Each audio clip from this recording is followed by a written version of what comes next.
So it looks like Bernie Sanders and Elon Musk got into a little tussle on Twitter. And I must admit, from afar, I laughed because they're both wrong. Let's talk about it.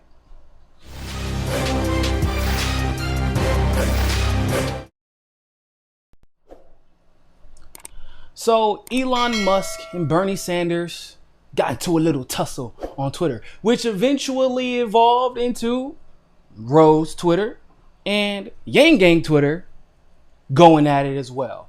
And as a person who is firmly in the camp of hibiscus flower Twitter over here in Tulsi camp, it was entertaining to say the least to watch them all go at each other, and specifically to watch Bernie Sanders call Elon Musk a hypocrite while actually being a hypocrite, and then Musk claiming he isn't a hypocrite when he actually did display some hypocrisy in the show as well. I know we're gonna get into it, okay? So first of all, let's go ahead and check out the tweet that sparked the beef. So Elon Musk had this to say.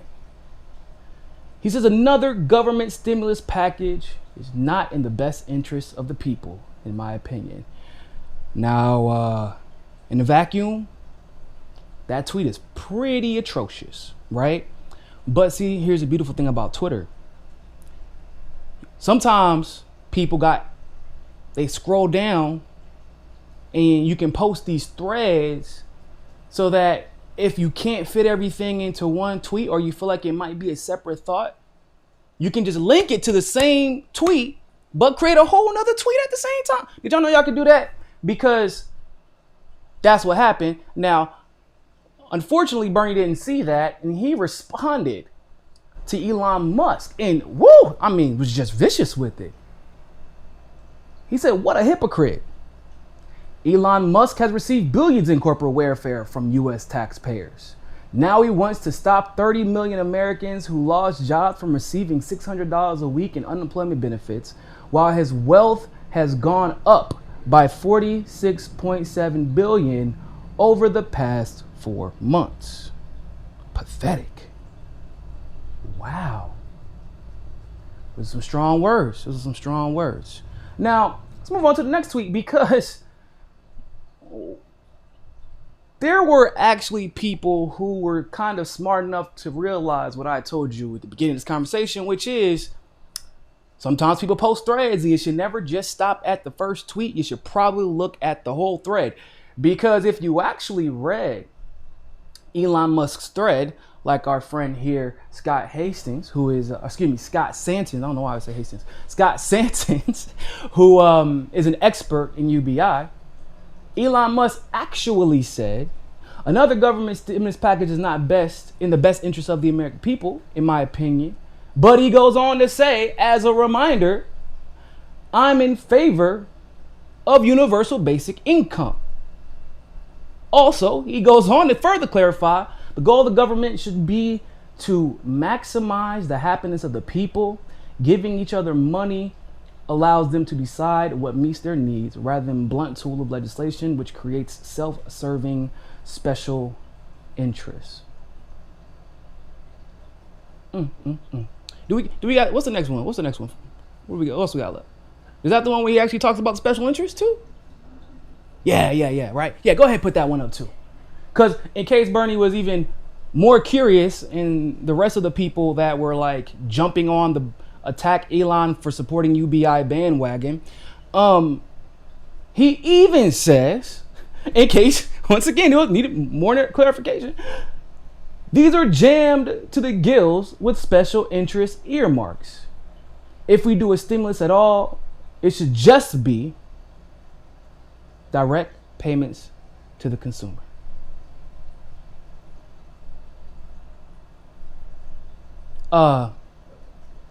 Now, I'm not a fan of Elon Musk, y'all. I don't know if y'all know that. But it's not really his fault necessarily. I'm just not a fan of most billionaires. I'm not gonna lie to you. I just don't believe that in capitalism, especially late stage capitalism, like what we're in right now, there really shouldn't be any billionaires. There's no such thing as an innocent billionaire at the moment, while people are literally starving in the streets and we have no health care. Now, with that being said, it does not mean I am going to just lie on the man, especially when you could disprove the lie by literally scrolling down and reading one more tweet. One more tweet. That's it. Now, there are a few problems with what Bernie Sanders did here. And there are also a lot there's some problems with the way some people handle it, because obviously, you know how Rose Twitter gets sometimes. A lot of their most prominent supporters, the moment Bernie says something on Twitter, they got to jump on the train because, you know, clicks and likes generate revenues and makes them feel all good inside. I know we're all stuck in quarantine. So, you know, Twitter is basically how people socialize now. This is, you know, usually people just get dressed up real nice and they go outside and they go out at night and they stand there in the corner like, I don't want your attention. While they're looking for your attention, they're hoping you talk to them so they can reject you. Like, that's usually how people are. But we're in quarantine, so everybody gets their love and adoration from Twitter now. So they jumped on the bandwagon without reading the damn thread, too. Okay? They handled it completely wrong. And instead of actually just admitting that they handled it wrong, that they were wrong, in fact, they just doubled down. That's all people did. They made excuses to defend Bernie instead of calling out Bernie for being misleading. Or, I don't know, maybe calling out Bernie for actually being a hypocrite as well. Because last I checked, that bill, the first one, CARES Act, I'm sure you're familiar with the Bernie. You know, the one that you voted for that was actually beneficial to the special interests that you're complaining about and the billionaires that you're complaining about, specifically Elon Musk, whom you're complaining about. You voted for that bill, remember? You literally voted for the bill that helped Elon Musk profit to the tune of what you were complaining about in the tweet. Oh my God. Seriously. This is real life. He voted for the bill. And and what's even worse is he knew about the bill weeks before it passed. I strongly urge you all to go check out Jimmy Dore's interview. I wish I could remember who he had on there. Somebody who remembers I think his name was Daniel something or another. But either way, go check out the interview where they give you the inside scoop on what the progressives, quote unquote, in Congress were doing as Nancy Pelosi, Chuck Schumer, Mitch McConnell prepared this nonsensical $4 trillion corporate welfare bill. That's basically what it is. But the moral of that story is Bernie Sanders was nowhere to be found. In fact, not only was he nowhere to be found, but he was grandstanding, trying to pretend like, oh, I'm going to not let this bill pass if we don't protect the benefits that were never going to be removed. But it made him look like he was cool. It made the Republicans on the other side make it look like they're fiscally conservative and responsible. And they played everybody for fools. So that all that money that Bernie Sanders was complaining about that Elon Musk made, Bernie Sanders directly contributed to his profits and was about it because he didn't want the backlash. But what's even more interesting is that Bernie is religiously inconsistent on his stance on UBI, which I do believe, by the way, is better than the federal jobs guarantee. However, with that being said, I'm a proponent of, guess what? Both. We can do both. We can do both. I know it's crazy. I know it's not a popular thing to say in politics, especially in the United States, but we can do both. And Bernie believed that at one point because Bernie was supportive of UBI in 2017. And then he decided to change his mind. I don't know what could have caused him to change his mind, but let's check it out. Let's look at the time period where he decided to change his mind. Go ahead and play that video for me. interviews, but there's this guy, Andrew Yang, that wants to give everybody $1,000 a month with a VAT tax. And I think to win the Democratic primary, you got to do that. You got to give everybody $1,000. I got a better idea. You won't do it? Nope. I get. Bernie got a better idea. All of a sudden, he was against UBI. But this wasn't just one time that he said this. Can you go ahead and bring up the next clip for me, please? I think most people want to work. They want to be a productive member of society. I think it's a very deeply ingrained feeling that people have. They don't want to sit on the side. Yes, of course, getting a guaranteed income is better than having nothing and sleeping out on the street, that's for sure. But I think people want to be part of our humanity, to be truthful, and how we feel good about ourselves is when we are productive members of our society. We're contributing something. And I think people feel that very strongly. And I think there is more than enough work to be done in so many areas. And our job is to say, if you are able to work, we have a job for you. Because the truth is, we have so much work to do to rebuild this country in so many ways. Wow. So that's multiple times. Okay. And he also said it on the debate stage. So you were against UBI in 2017. And then miraculously, as you began to run for president and federal jobs guarantee came to the forefront of the conversation. And then, oh, surprise, surprise, somebody who was inspired by me introduces this policy, UBI, that is also pretty adored, not only in the United States, but also in those Scandinavian countries that Bernie loves to talk about so much. Oh, no. But I'm sure that had nothing to do with it. Oh, by the way, I don't know if y'all know, but after the election was over, surprise, surprise, Bernie supported UBI again. That's interesting.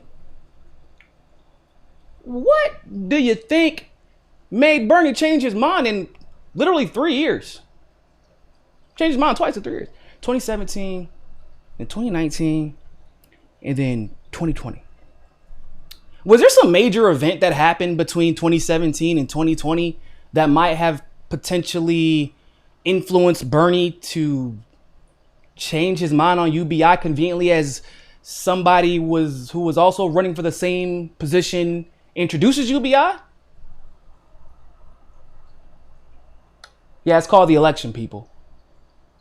Bernie was against one of the best policies that was introduced during this election, not because he actually genuinely believed it was a bad policy, but because his opponent was the one who introduced it and ran on that platform. So instead of being honest and saying, actually, both policies are really good, I support federal jobs guarantee and UBI. While he was running for office, he convinced the majority of his base that UBI was horrible. If you support Bernie Sanders, then you have to be necessarily against UBI. And UBI actually got a bad rep because of Bernie's statements on UBI. Now, of course, all his people love it now. AOC's talking about it. You know, Tulsi Gabbard's always supported UBI. And Bernie used to support UBI. And now he supports it again. But while he was running for office, he was playing politics. Gasp. I know that we're not allowed to say that word on progressive YouTube, or that phrase, I should say, regarding Bernie Sanders on progressive YouTube. I know we're never allowed to say that Bernie Sanders absolutely plays politics, but he did. He lied about the efficaciousness of UBI merely to prop up the federal jobs guarantee so he could have a political leg up in the economic conversation during the Democratic primary of 2020. That would make Bernie a hypocrite. Yeah, it would. 100%. And also, I like how he's ignoring the fact that, like, he's attacking Elon Musk because he doesn't support the stimulus, and it turned out he doesn't support the stimulus because he actually supports UBI instead. But then he doesn't even address the other part of what Elon Musk said, which is because everybody, all the corporations are going to get special, billions of dollars in stimulus, and it's earmarked for special interests. Like, that's what he said. And Bernie is advocating for that stimulus package, which absolutely will give more money to billionaires over UBI, which was exclusively give more money to us. You know, money that we won't have to pay back. Does anybody see the problem with the logic here? So, like, it's weird because Elon Musk is advocating against the package that clearly he profited from the first time. And Bernie is advocating for the package that Elon profited from the first time. But Elon is advocating for the UBI that we all want, while Bernie is advocating against the UBI that we all want because he says it would be more beneficial for us to get more get an unemployment check that a lot of people, most of the country doesn't actually qualify for, right? An unemployment check that we know will be temporary. Through a bill, that unemployment that will come through a bill that will undoubtedly help Elon Musk profit more, which is what Bernie Sanders' main complaint seems to be. This is a whole ass clusterfuck. I don't know what else to use to describe that. This doesn't make any sense. But here's what's so bad about this. Y'all see how I just spent like 15 minutes talking about this particular subject?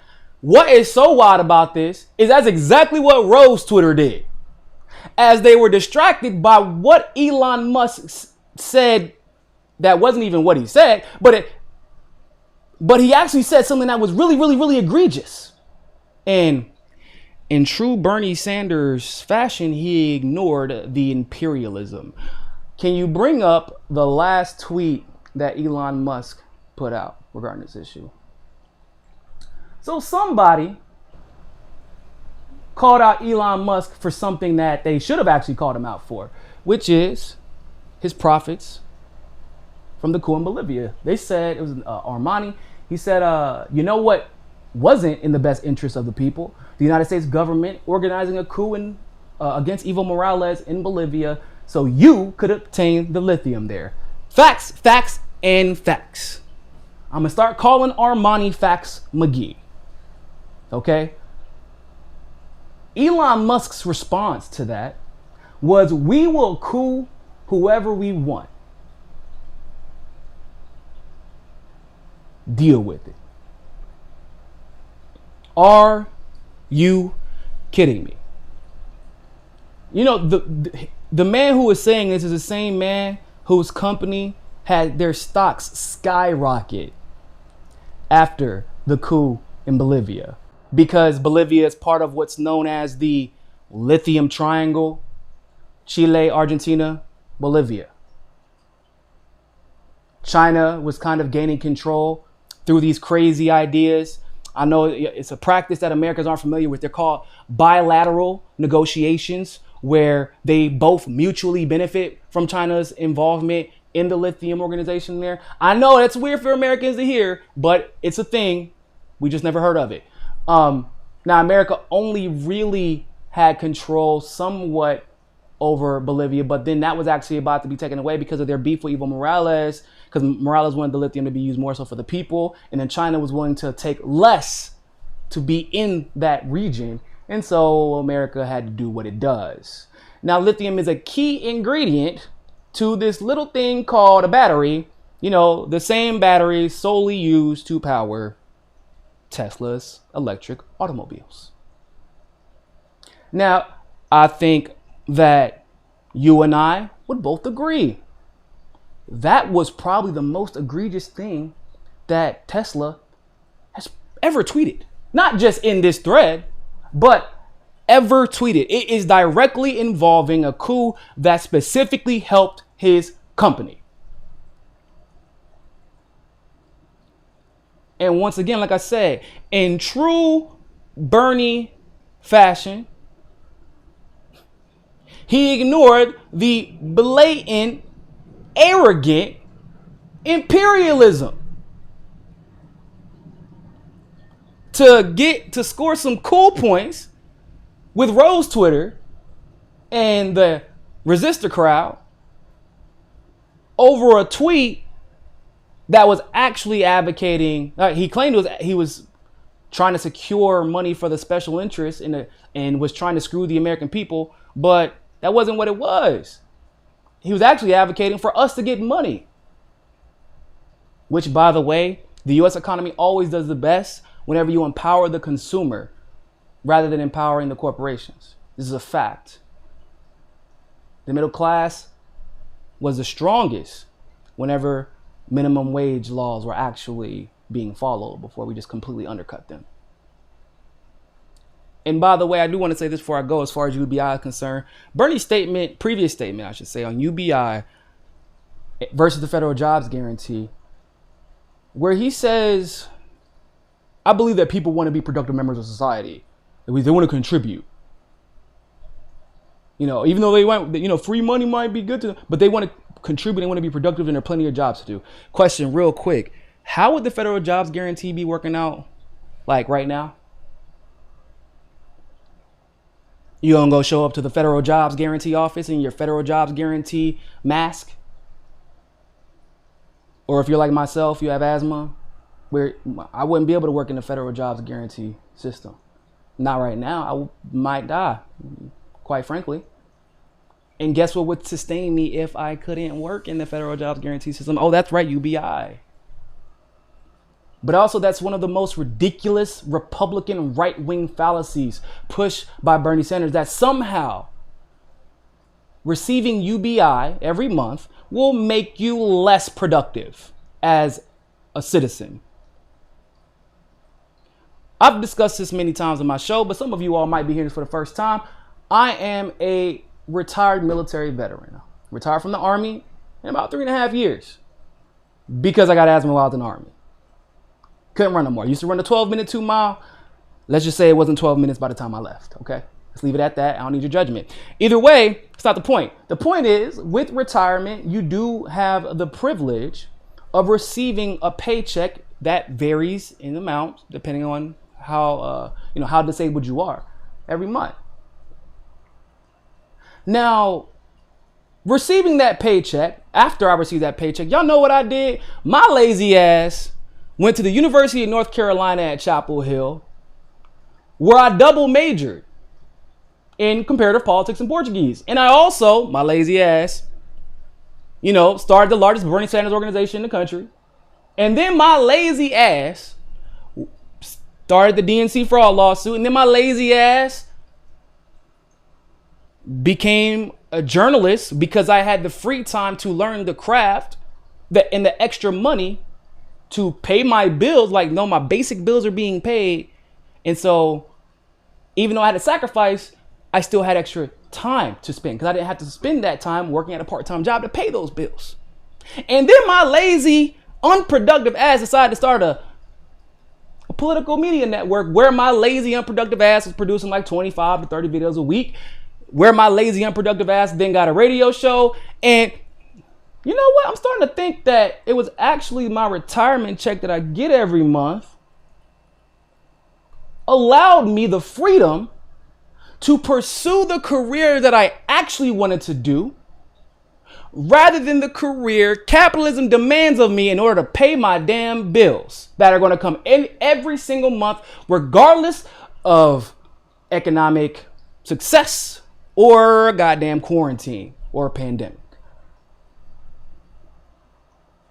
That's what I think that money, I think that might have been the catalyst, but I'm not quite so sure. Maybe Bernie can tell me. Was I unproductive? Baby, am I unproductive? I'm asking my wife because my wife would know. Am I unproductive, babe? My wife said no. I don't care if you believe me, that's what she said. That's a ridiculous right-wing argument. Human beings are not naturally unproductive. They do naturally, he even admitted it. People are naturally productive. And what financial freedom allows you to do is be even more productive and more versatile than you were before. Can you believe that? Did y'all know I mean, I know Bernie might not like this because it's what rich people always say, but wealth actually begets wealth. Wealth doesn't make you broker. That's not how it works, unless you're Wesley Snipes or MC Hammer, but those are exceptions to that rule. And we're not going to talk about them right now. You think that Tyler Perry got his first paycheck after that first horrible movie he did and then was like, I'm done. I'm good. I don't need to make no more horrible movies like this. Except for all the other horrible movies he did subsequently. But we're not talking about that right now. No, that's not what happens. So, yes, you're a hypocrite, Bernie. And yes, Elon Musk is an imperialistic hypocrite. Y'all are all hypocrites. All of you. So save the bread and theater for somebody else. All right, I know you like to show off for Twitter. But you're both hypocrites. And that's the moral of the story. Once again, we see politicians and billionaires pretend to be enemies when in fact they have much more in common than they actually are willing to admit. And with that being said, ladies and gentlemen, thank you all so much for tuning into this live stream segment of Mika Says Su Casa. Like this video, share this video. Don't forget to subscribe. But more than anything else, always remember, find your balance. Peace.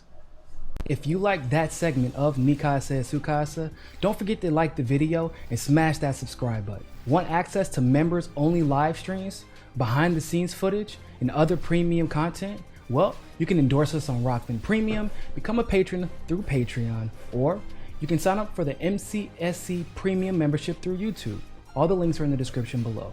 But hey, more than anything else, More than anything else, always remember, Find your balance. find your balance. Find your balance. Find your balance. Find your balance. Find your balance. Find your balance. Always remember, more than anything else, find your balance. peace.